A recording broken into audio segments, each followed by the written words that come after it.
राम राम सभी प्यारे दोस्तों को स्वागत है आप सभी का आपके अपने चैनल लर्नोलॉजी अड्डा में। जैसा कि आप सभी को पता ही है कि यूपीपी का भी एग्जाम होना है और आरओ का भी एग्जाम होना है और हम ग्राम पंचायत अधिकारी जूनियर असिस्टेंट के लिए यूपी स्पेशल तो पढ़ ही रहे हैं।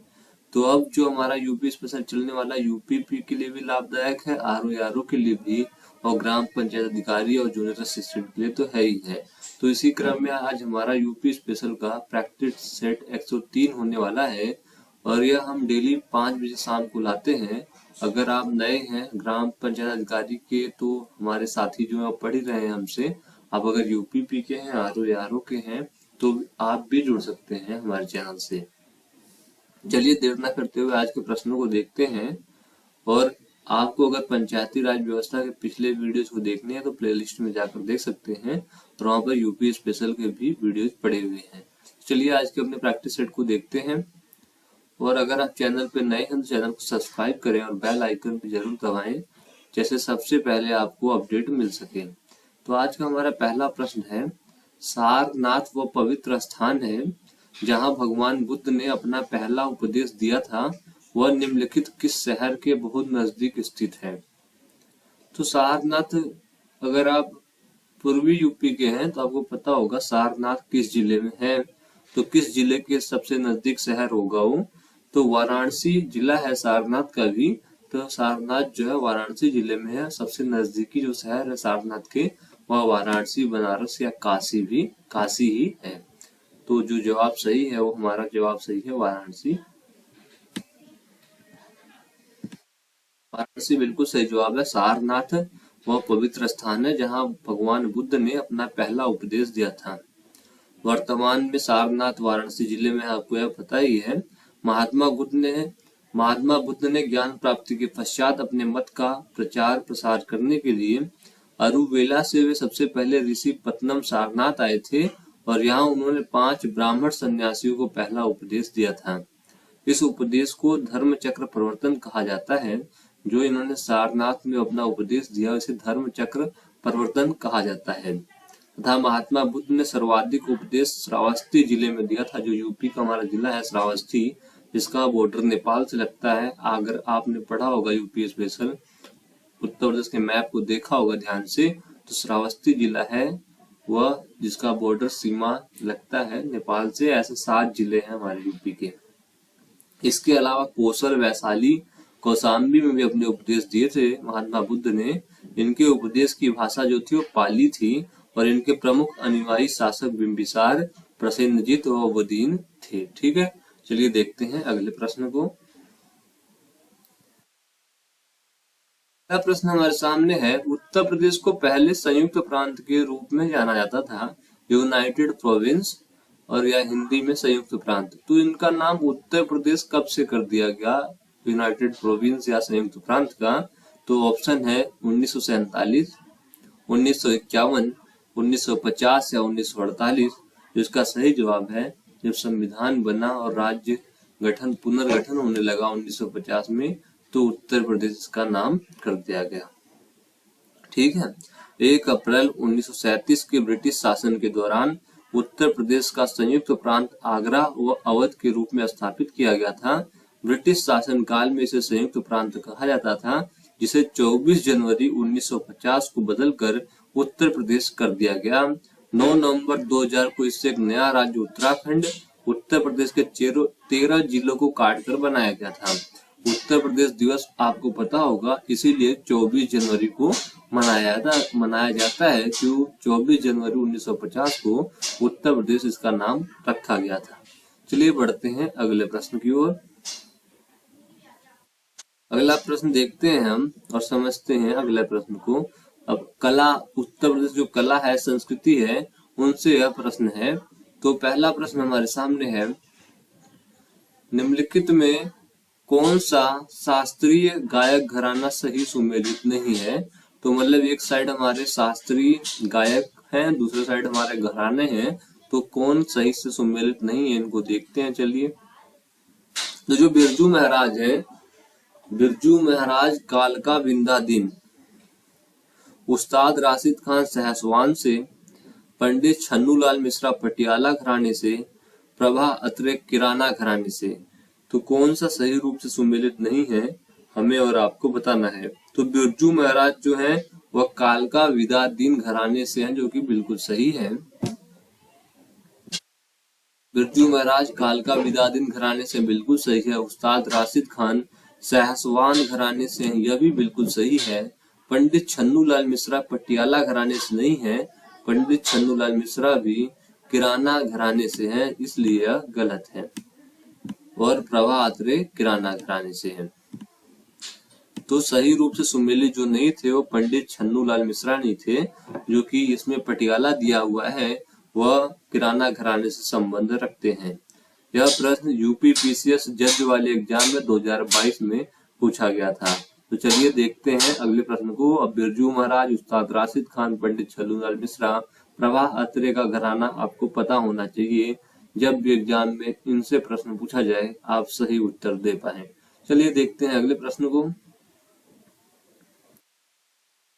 अगला प्रश्न एक लोक नृत्य से संबंधित है। चारकुला मौसमी लोक नृत्य है। कहाँ का है चारकुला नृत्य? उत्तर प्रदेश का, मध्य प्रदेश का, झारखंड का या उड़ीसा का? तो इसका सही जवाब है यह चारकुला जो नृत्य है हमारे उत्तर प्रदेश का ही नृत्य है। यह पूर्व में होली या उसके दूसरे दिन रात्रि के समय गांवों में स्त्री या पुरुष स्त्री वेश धारण कर सिर पर मिट्टी के 108 दीपकों से सजा 5 मंजिला पिरामिड नुमा चारकुला को अपने सिर पर रखकर नृत्य करते हैं। यहाँ की महिला कलाकारों ने राष्ट्रीय एवं अंतर्राष्ट्रीय स्तर पर मंचित किए हैं। तो यह उत्तर प्रदेश के किस क्षेत्र का नृत्य है? तो आप कहेंगे ब्रज क्षेत्र का नृत्य है। उत्तर प्रदेश का ब्रज क्षेत्र कौन सा है? हमारा अलीगढ़, मथुरा, हाथरस ऐसा जो क्षेत्र है या ब्रज क्षेत्र बोला जाता है। चलिए देखते हैं अगले प्रश्न को। अगला प्रश्न है हमारे सामने, प्रसिद्ध संगीतज्ञ गिरिजा देवी संबंधित हैं। गिरिजा देवी संगीतज्ञ हैं, म्यूजिक कंपोजर हैं, हमारे उत्तर प्रदेश से हैं। तो यह किस घराने से संबंध रखती हैं? लखनऊ घराने से, आगरा घराने से, बनारस घराने से या ग्वालियर घराने से? जिसका सही जवाब है वह गिरिजा देवी के बारे में यह बनारस घराने से संबंध रखती हैं। बनारस घराने से संबंध रखती हैं। गिरिजा देवी जो थी यह प्रसिद्ध शास्त्रीय गायिका थी। ठुमरी गायन को परिष्कृत करने तथा इसे लोकप्रिय बनाने में इनका बहुत बड़ा योगदान है। गिरिजा देवी को भारत सरकार द्वारा कला के क्षेत्र में पद्मश्री 1972 में, पद्म भूषण 1989 में और पद्म विभूषण 2016 में जैसे पुरस्कारों से सम्मानित किया गया है। इनकी 88 वर्ष की अवस्था में कोलकाता में 24 अक्टूबर 2017 को निधन हो चुका है। तो गिरिजा देवी के बारे में इम्पोर्टेंट प्रश्न इसलिए भी है, यह हमारे उत्तर प्रदेश के बनारस घराने से ताल्लुक रखती हैं और उनको पद्मश्री, पद्म भूषण और पद्म विभूषण जैसे पुरस्कार भी मिले हैं, इसलिए यह ज्यादा इम्पोर्टेंट है, आपको इसे याद रखना होगा। चलिए देखते हैं अगले प्रश्न को। अगला प्रश्न हमारे सामने, लखनऊ उत्सव जिसे अब लखनऊ महोत्सव कहा जाता है यह कब प्रारंभ हुआ था? 1985 में, 1985-86 में, 1975-76 में, 1989-90 में या 1979-80 में? यह प्रश्न यूपी पीएससी के आयुर्वेदाचार्य के एग्जाम में 2022 में पूछा गया था। तो ज्यादा दिन पहले प्रश्न नहीं पूछा गया है। तो यूपी के एग्जामों में यह प्रश्न फिर से पूछा जा सकता है, इसलिए इसे आपको याद रखना होगा। तो लखनऊ उत्सव जिसे अब लखनऊ महोत्सव कहते हैं यह 1975-76 में इसकी शुरुआत हुई थी या प्रारंभ हुआ था। जब दक्षिण एशियाई पर्यटन वर्ष मनाया गया तब राष्ट्रीय और अंतर्राष्ट्रीय पर्यटकों के लिए लखनऊ की कला, संस्कृति और पर्यटन को बढ़ावा देने के लिए एकमात्र उद्देश्य से लखनऊ महोत्सव को वार्षिक महोत्सव के रूप में आयोजित करने का निर्णय लिया गया था, जिसके बाद से ही प्रतिवर्ष लखनऊ महोत्सव का आयोजन बड़ी धूमधाम के साथ किया जाता है। चलिए बढ़ते हैं अगले प्रश्न की ओर अपने। अगला प्रश्न हमारा है, निम्नलिखित में से किस स्थान पर उत्तर मध्य क्षेत्र सांस्कृतिक केंद्र स्थित है? उत्तर मध्य क्षेत्र सांस्कृतिक केंद्र कहाँ पर स्थित है? यह प्रश्न यूपी पीएससी के एग्जाम में हस्बेंड्री मेडिकल ऑफिसर 2021 में पूछा गया था। तो प्रश्न कितना महत्वपूर्ण है इसे आप अंदाजा खुद लगा सकते हैं। तो उत्तर मध्य क्षेत्र सांस्कृतिक केंद्र कहाँ पर है? प्रयागराज में, कानपुर में, वाराणसी में या लखनऊ में? तो इसका सही जवाब है उत्तर मध्य क्षेत्र सांस्कृतिक केंद्र हमारे प्रयागराज जिले में है, जो कि अवध क्षेत्र का जिला है और प्रयागराज मंडल खुद मंडल है।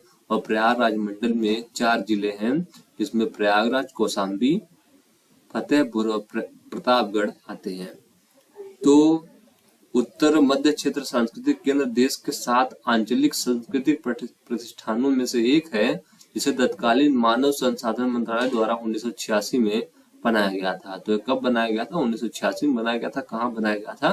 तो प्रयागराज में बनाया गया था। अगला प्रश्न है हमारे सामने, निम्नलिखित में से कौन एक सही सुमेलित नहीं है? कुछ स्थान दिए गए हैं हमारे उत्तर प्रदेश के, उनके जिले दिए गए हुए हैं, तो किस जिले से ताल्लुक रखते हैं वह स्थान आपको सही बताना है। जो आपको सही ना लग रहा हो तो मतलब सही रूप से सुमेलित नहीं है, वह इस क्वेश्चन का सही जवाब होगा। तो बटेश्वर कहाँ है, किस जिले में है? आगरा में है, यह बिल्कुल सही है। देवा शरीफ कहाँ है?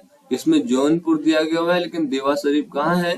तो वह जौनपुर में ना होके वह बाराबंकी में है। तो देवा शरीफ जौनपुर में नहीं है, बाराबंकी में है, इसलिए सही रूप से सम्मिलित नहीं है। संकीसा कहाँ है? फर्रुखाबाद दिया हुआ है, फर्रुखाबाद में है, तो यह बिल्कुल सही है। बिठूर, जहाँ पर महर्षि वाल्मीकि का आश्रम था, आपने पढ़ा होगा, तो बिठूर कानपुर में है, बिल्कुल सही है। तो बी ऑप्शन देवा शरीफ जौनपुर सही रूप से सम्मिलित नहीं है, क्योंकि देवा शरीफ जो है हमारा बाराबंकी जिले में है। बाराबंकी अयोध्या मंडल का एक जिला है। चलिए देखते हैं अगले प्रश्न को। अगला प्रश्न हमारे सामने, निम्नलिखित में से कौन उत्तर प्रदेश का लोकगीत नहीं है? 13 ताल, कजरी, सोहर या चैती? तो यह प्रश्न यूपीपीएससी एसीएफ आरएफओ के एग्जाम में पूछा गया था 2021 में। तो हमारे उत्तर प्रदेश का कौन सा लोकगीत नहीं है? तो 13 ताल जो है हमारे उत्तर प्रदेश का लोकगीत नहीं है। बाकी कजरी, सोहर, चैती हमारे उत्तर प्रदेश की गीत है। 13 ताल जो है और राजस्थान का प्रसिद्ध लोक नृत्य है। यह कामड़ जाति द्वारा किया जाता है, जिसमें स्त्रियां शरीर पर 13 मंजीरे बांधकर नृत्य करती हैं। कजरी हमारे उत्तर प्रदेश के मिर्जापुर क्षेत्र का लोकगीत है, जिसे वर्षा ऋतु में गाया जाता है। सोहर घर में संतान होने पर गाया जाने वाला मंगल गीत है। और चैती उत्तर प्रदेश का चैत माह पर केंद्रीय लोकगीत है, जिनका विषय प्रेम, प्रकृति तथा होली है। मतलब चैत के महीने में चैती गाई जाती है। कजरी वर्षा ऋतु में एक हमारे मिर्जापुर जिले की लोकगीत है। और सोहर अगर किसी यहाँ बच्चा होता है तो सोहर गाया जाता है, यह एक प्रकार का मंगल गीत है। और 13 ताल जो है कि राजस्थान का लोक नृत्य है। चलिए देखते हैं अगले प्रश्न को। उम्मीद है कि आपको सारे प्रश्न याद हो जा रहे होंगे। जो प्रश्न याद नहीं हो रहे हैं, लगता है कि अभी मैं भूल सकता हूँ, इसका स्क्रीनशॉट रखिए आप, और जब भी मन उसे देख लीजिए, आपको रिवाइज भी हो जाएगा और याद भी हो जाएगा। और अगर आपको इन सब का पीडीएफ चाहिए तो आप इंस्टाग्राम पे या हमें टेलीग्राम पे मैसेज कर सकते हैं। उसका लिंक जो है वो डिस्क्रिप्शन में दिया गया हुआ है। पढ़ते हैं अगले प्रश्न की तरफ। अगला प्रश्न हमारे सामने है, निम्नलिखित में से कौन उत्तर प्रदेश का लोक नृत्य नहीं है? चरकुला, कर्मा, फगुआ, पाई डंडा। जो फगुआ है यह हमारे उत्तर प्रदेश का लोक नृत्य नहीं है। ठीक है, फगुआ लोक नृत्य नहीं है, बल्कि एक गायन की शैली है। सी ऑप्शन जो है बिल्कुल सही है, यह लोक नृत्य नहीं है, यह गायन शैली है हमारे उत्तर प्रदेश की। चलिए देखते हैं अगले प्रश्न को। और यह चरकुला, चरकुला के बारे में तो हमने पहले बात कर लिया था। इसमें महिलाएं 108 दीपकों का चारकुला पिंजरा सिर पर रखकर नृत्य करती हैं हमारे ब्रज क्षेत्र में। इसके अलावा जो कर्मा है वह सोनभद्र और मिर्जापुर के खरवार आदिवासी लोगों द्वारा खरीफ फसल बोने के बाद होली के अवसर पर नृत्य किया जाता है। यह पुरुषार्थ व पर्यावरण का प्रतीक नृत्य है। और इसके अलावा जो पाई डंडा है यह बुंदेलखंड के अहिर समाज का एक पारंपरिक नृत्य है। इसे बुंदेलखंड का डांडिया भी कहा जाता है। तो फगुआ जो गायन शैली है, बाकी के तीनों नृत्य हैं, मैंने आपको इसके बारे में बताया। देखते हैं अगले प्रश्न को। अगला प्रश्न हमारे सामने, ठुमरी के संदर्भ में निम्नलिखित में से कौन सा कथन सही है? ठुमरी की उत्पत्ति उत्तर प्रदेश में हुई। ठुमरी सुगम एवं आकर्षक है। तो कौन सा सही है इसमें से हमें यह बताना है। क्या ठुमरी की उत्पत्ति उत्तर प्रदेश में हुई, ठुमरी सुगम एवं आकर्षक नृत्य है, तो हमें यह बताना है कि क्या दोनों सही है या एक सही है। तो हमारे दोनों सही है, ठुमरी की उत्पत्ति उत्तर प्रदेश में हुई है और ठुमरी सुगम एवं आकर्षक नृत्य है। तो सी ऑप्शन जो है बिल्कुल सही है। ठुमरी हमारे उत्तर प्रदेश का नृत्य है और यह सुगम और आकर्षक भी है। बिंदादीन ने कथक में ठुमरी गायन का समावेश किया। जो बिंदादीन घराना है, इन्होंने कथक में ही ठुमरी गायन का समावेश किया है। बढ़ते हैं अगले प्रश्न की ओर। अगला प्रश्न है, निम्नलिखित में से कौन सा एक उत्तर प्रदेश का लोक नृत्य है। सिग्मो, घोड़े, मोडनी, जैता। नाम से जैसा लग रहा है जैता हमारे उत्तर प्रदेश का लोक नृत्य है, जबकि सिग्मो, घोड़े और मोडानी गोवा के लोक नृत्य हैं। तो हमारे उत्तर प्रदेश का क्या है, जैता है। बाकी के हमारे गोवा जो है एक राज्य है हमारा, वहां के यह नृत्य है घोड़े, सिग्मो और मोडनी। बढ़ते हैं अगले प्रश्न की तरफ। अगला प्रश्न, निम्नलिखित गुप्तकालीन मंदिरों में कौन सा उत्तर प्रदेश में अवस्थित है। रचना कुठार का मंदिर, तिगोवा का विष्णु मंदिर, भूमरा का शिव मंदिर, देवगढ़ का दशा अवतार मंदिर। तो कौन सा उत्तर प्रदेश में है। यो यूपीपीएससी जीआईसी के लेक्चरर के एग्जाम में 2021 में प्रश्न पूछा गया था, इसलिए यह प्रश्न ज्यादा इम्पोर्टेंट है। तो जो हमारा देवगढ़ का दशा अवतार मंदिर है, यह हमारे उत्तर प्रदेश में स्थित है। कौन सा, देवगढ़ का दशा अवतार जो मंदिर है, यह हमारे उत्तर प्रदेश में स्थित है, जो कि बेतवा नदी के किनारे है और ललितपुर जिले में है। ठीक है। बाकी के जो मंदिर हैं ऊपर के रचना कुठार, तिगवा का विष्णु मंदिर और भूमरा का शिव मंदिर, यह सारे मंदिर मध्य प्रदेश राज्य में है और देवगढ़ का दशावतार मंदिर ललितपुर जिले में बेतवा नदी के किनारे स्थित है। चलिए देखते हैं अगले प्रश्न को। अगला प्रश्न, निम्नलिखित में से कौन सही सुमेलित नहीं है। कुछ उत्तर प्रदेश के ऐतिहासिक मेले हैं, उनके सामने उनके स्थान क्षेत्र है जहां वह मेले लगते हैं। कौन सा सही रूप से सुमेलित नहीं है हमें बताना है। तो जल विहार का मेला कहाँ लगता है, बुंदेलखंड में लगता है, यह बिल्कुल सही है। बटेश्वर का मेला पश्चिमांचल में लगता है, यह भी बिल्कुल सही है। बलदेव छठ का मेला पूर्वांचल में नहीं लगता है। आप छठ देख के पूर्वांचल लगा देंगे, लेकिन यह पूर्वांचल में नहीं लगता है। बलदेव छठ का मेला फरीदाबाद हरियाणा में लगता है। बाकी शुक्रताल का मेला मुजफ्फरनगर में लगता है, बिल्कुल सही है। तो सी ऑप्शन सही रूप से सुमेलित नहीं है। बलदेव छठ का मेला पूर्वांचल में नहीं, फरीदाबाद हरियाणा में लगता है। चलिए देखते हैं अगले प्रश्न को। अगला प्रश्न हमारे सामने, उत्तर प्रदेश के निम्नलिखित किस ऐतिहासिक मेले में हिंदू और मुसलमान दोनों आते हैं। मतलब ऐसा मेला लगाया जाता है जिसमें भारी मात्रा में हिंदू भी होते हैं और मुसलमान भी होते हैं। और कौन सा मेला है, नौचंदी का मेला, बावरो बाबा का मेला, फुलडोल का मेला या बटेश्वर का मेला। तो नौचंदी मेला जो कि मेरठ में लगता है, प्रतिवर्ष नवरात्रि का जब पर्व मनाया जाता है उस टाइम यह नौचंदी का मेला मेरठ में लगता है। इस मेले में हिंदू और मुस्लिम दोनों ही सहभागिता होती है। यह मेला सांप्रदायिक सौहार्द को बढ़ाने तथा आपसी भाईचारा के निर्माण में भी विशेष भूमिका निभाता है। इस मेले की शुरुआत 1672 से मानी जाती है। उल्लेखनीय है कि फुलडोल का मेला राजस्थान के भीलवाड़ा में तथा बटेश्वर का मेला आगरा में लगता है और नौचंदी का मेला मेरठ में लगता है और यह 1672 से लगाया जा रहा है। बढ़ते हैं अगले प्रश्न की ओर। अगला प्रश्न हमारा कानपुर उत्तर प्रदेश से संबंधित है। कानपुर उत्तर प्रदेश स्थित भीतरगांव मंदिर के संदर्भ में निम्नलिखित कथनों में से कौन सा कथन सही है। इस मंदिर का निर्माण 5वीं सदी ईस्वी से 6वीं सदी ईस्वी के मध्य हुआ था। ईंटों से निर्मित यह भारत के प्राचीनतम मंदिरों में से एक है। इसमें से कौन सा सही है, कानपुर के बारे में आपको यह बताना है। तो ऑप्शन है हमारे सामने, केवल एक, केवल दो, एक और दो, न तो एक न ही दो। तो आपको बताना है तो इसका कौन सा उत्तर सही होगा। तो दोनों बिल्कुल सही है। इस मंदिर का निर्माण 5वीं से 6वीं शताब्दी के बीच हुआ था और ईंटों से निर्मित यह भारत के प्राचीनतम मंदिरों में से एक है। इसलिए सी ऑप्शन 1 और 2 बिल्कुल सही है। चलिए देखते हैं अगले प्रश्न को। अगला प्रश्न है हमारे सामने, सूची 1 को सूची 2 से सम्मिलित कीजिए। सूची 1 में कुछ लोकगीत दिए हुए हैं, सूची 2 में उनके गायन का अवसर किस अवसर पे गाया जाता है वह दिया हुआ है। तो इन्हें हमें मैच दी कॉलम करना है। तो चैती कब गाई जाती है, तो आपको बताना है चैती कब गाई जाती है। तो चैती एक प्रकार की मौसमी गीत है, जब चैत का महीना आता है तो उस टाइम यह गीत गाई जाती है।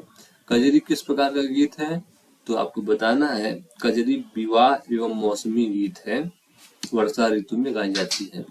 रसिया क्या है, तो रसिया ब्रज का लोकगीत है, मतलब मथुरा अलीगढ़ हाथरस क्षेत्र का। और सोहर एक संस्कार गीत है जो कि संतान के पैदा होने पर गाई जाती है। चलिए देखते हैं अगले प्रश्न को।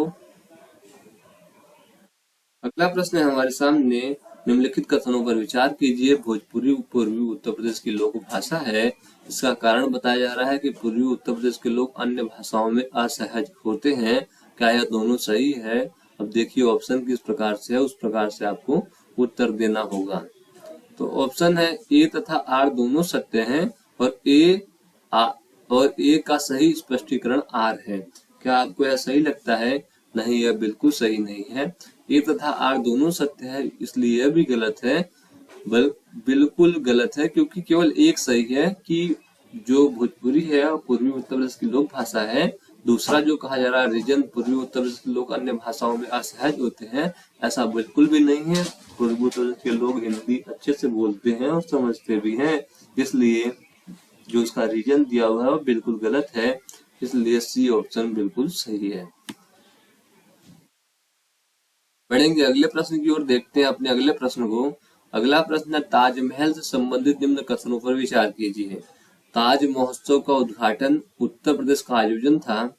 यह विश्व धरोहर स्मारकों की सूची में सम्मिलित है। सुरक्षा चिंताओं के कारण सभी कार्यक्रम मुख्य समूह से दूर करने पड़ रहे हैं तथा ताज पर्यावरण प्रदूषण का शिकार है। इसमें से कौन सा सही है? तो चारों के चारों बिल्कुल सही है ताज के संबंध में। तो हमें जो उत्तर लगाना है उपरोक्त सभी। ताज कहाँ पर है, तो आगरा में है उत्तर प्रदेश के, और चारों ऑप्शन उसके कथन में बिल्कुल सही है। तो पर्यावरणीय नुकसान कैसे हो रहा है? अम्ल वर्षा के कारण उसकी सुंदरता खोती जा रही है। आज का आखिरी प्रश्न है हमारे सामने, क्योंकि वीडियो बहुत ज्यादा लंबी बन चुकी है।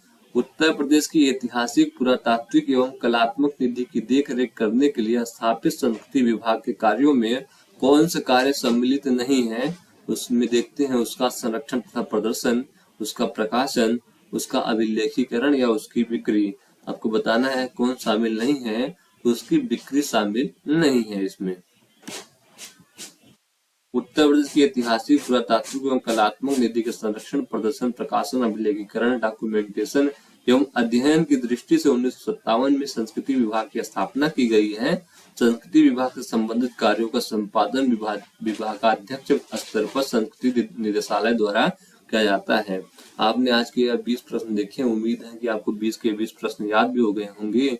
वीडियो आपको अच्छी लगी तो लाइक जरूर करना, और कुछ पूछना या बताना हो तो कमेंट बॉक्स में कमेंट करके पूछ कर बता सकते हैं। तब तक के लिए आपका बहुत बहुत धन्यवाद दोस्तों। जय हिंद।